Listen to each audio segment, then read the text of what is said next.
안녕하세요 시청자님, 보호명 김동진입니다. 시청자님들, 혹시 왜 나만 복지 혜택을 못 받지? 이런 생각 해보신 적 있으신가요? 대한민국에는 숨겨진 복지 제도들이 참 많은데요, 우리 주변을 보면 암 환자분들이 생각보다 정말 많죠. 그리고 암 가족력이 있는 분들도 굉장히 많으시고요. 설계사인 저 또한 간 쪽으로 가족력이 있어서 이런 복지 제도에 대해서 관심이 정말 많은데요, 만약 우리가 암에 걸리게 된다면 가장 큰 부담이 될 경제적인 부분을 빼놓을 수가 없는데요, 이런 복지들이 많아서 참 좋긴 하지만, 그런데 중요한 건 내가 힘들고 도움이 필요할 때 알아서 도와주지 않는다는 점입니다. 신청 직접 해야 합니다. 그래서 오늘은 암 환자분들이나 가족력이 있으신 분들께 큰 도움이 될 7가지 국가 지원 제도를 정리해서 안내 드리려고 합니다. 그러니 영상 꼭 끝까지 시청해주세요.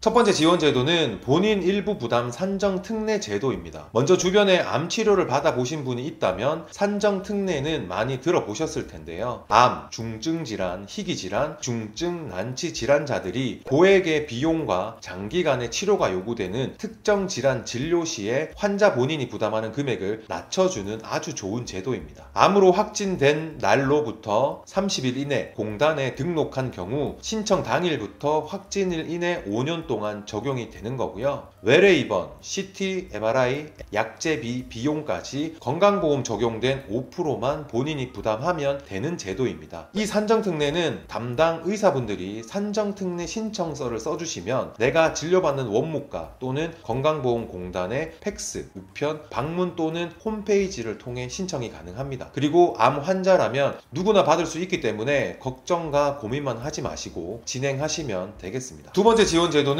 본인 부담 상한제입니다. 병원에서 치료를 받고 병원비가 많이 나왔다면 환자에겐 당연히 부담이 되겠죠. 하지만 환자가 매년 1월 1일부터 12월 31일까지 부담한 건강보험 본인 일부 부담금의 총액이 개인별 상한액을 초과했다면 초과한 금액을 건강보험공단에서 부담하는 제도입니다. 그럼 여기서 개인별 상한액이 얼마인지도 알아야겠죠. 2024년 기준으로 설명드리면 내가 연간 납부하는 건강보험료 기준에 따라 1분위에서 10분위까지 나뉘어져 있습니다. 1분위가 저소득층, 점점 숫자가 높아질수록 고소득층으로 보시면 되는데요, 만약 내가 건강보험료를 많이 낸 10분위에 해당하는 고소득층인데 몸이 아파서 장기 입원을 했고 이때 병원비가 많이 나오더라도 연간 건강보험 본인 일부 부담금 808만원을 넘는 금액은 납부하지 않는 겁니다. 내가 몇 분위인지 병원에서 알 수가 없기 때문에 10분위 808만원 기준으로 설정 후 공단에서 설정된 자동화 시스템을 통해 나중에 환급이 되는 경우가 많습니다. 세 번째 지원 제도는 국민기초생활보장제도입니다. 생계 유지가 어려운 저소득층 수급권자에게 기본적인 생활을 보장하고요, 자립도 할 수 있게 교육비, 의료비, 주거비, 생계비 등을 지원해 주는 제도입니다. 주민등록상 거주지, 읍면동 주민센터를 통해 신청하시면 됩니다. 네 번째 지원 제도는 가사, 간병, 방문 지원 사업입니다. 일상생활 및 사회활동이 어려운 저소득층을 위한 가사, 간병 서비스를 지원하여 취약계층의 생활도 안정되게 도와주고요, 가사, 간병, 방문업체, 일자리 또한 창출하는 지원 사업입니다. 6개월 이상 치료가 필요한 중증 질환자, 희귀 난치성 치료 환자, 한부모, 가정 등이 지원 대상인데요, 암 환자분들이라면 중증 질환자에 해당되시겠죠. 이 분들이 중위소득 70% 이하에 해당하는 저소득층 계층이라면 지원 받으실 수 있습니다. 신청은 주민등록상 읍면동 주민센터를 통해 신청하실 수 있습니다.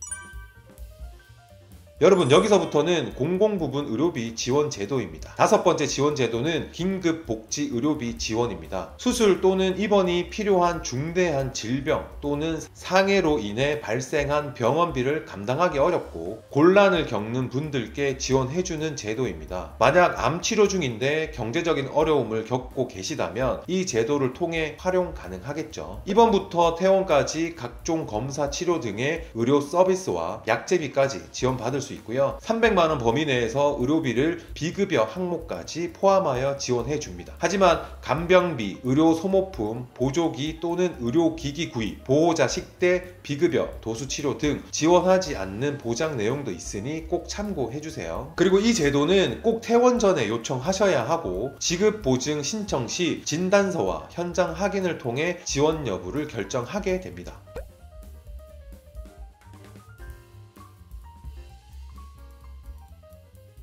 여섯 번째 지원 제도는 암 환자 의료비 지원 사업인데요. 저소득층 암 환자를 대상으로 정부가 암으로 인한 의료비를 지원하는 사업으로 18세 미만 소아암 환자와 성인 의료 급여 수급권자 그리고 차상위 본인 부담 경감자를 대상으로 지원해주는 사업입니다. 먼저 납부를 하고 등본상 거주지의 보건소를 통해 신청해서 환급받는 방법과 만약 납부할 능력이 안 된다면 지급보증제를 이용하는 의료기관에 문의하시면 지원받을 수 있게 됩니다. 연간 최대 300만원까지 지원받을 수 있고요. 긴급복지의료지원관은 중복으로 보장받을 수 없습니다. 마지막 7번째 지원 제도는 재난적 의료비 지원 사업입니다. 과도한 의료비 지출로 경제적 어려움을 겪는 국민들에게 건강보험이 보장하지 않는 부분에 대해 의료비 일부를 지원해주는 사업인데요. 입원, 외래 구분 없이 모든 질환에 대해 받을 수 있지만 소득, 재산, 의료비 부담 수준에 따라서 지원 비율이 달라집니다. 연간 5천만원 한도로 기초생활수급자나 차상위 계층이라면 최대 80%까지 지원을 받을 수 있게 되고요. 기준에 따라 최저 50% 차등 적용도 될 수 있습니다. 그리고 퇴원일 기준 6개월 내로 국민건강보험공단에 환자 또는 대리인이 직접 방문 신청을 하시면 됩니다.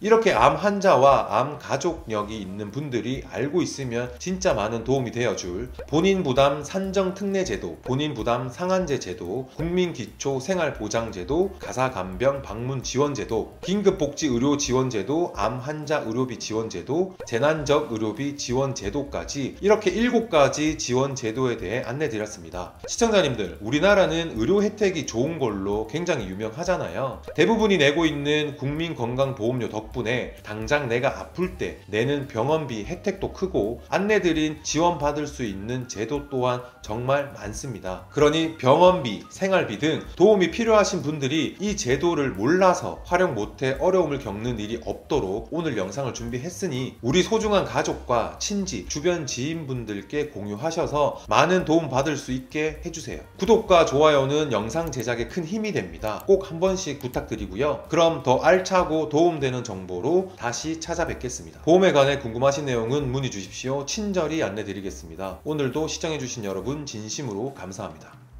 본 광고는 광고 심의 기준을 준수하였으며 유효기간은 심의일로부터 1년입니다.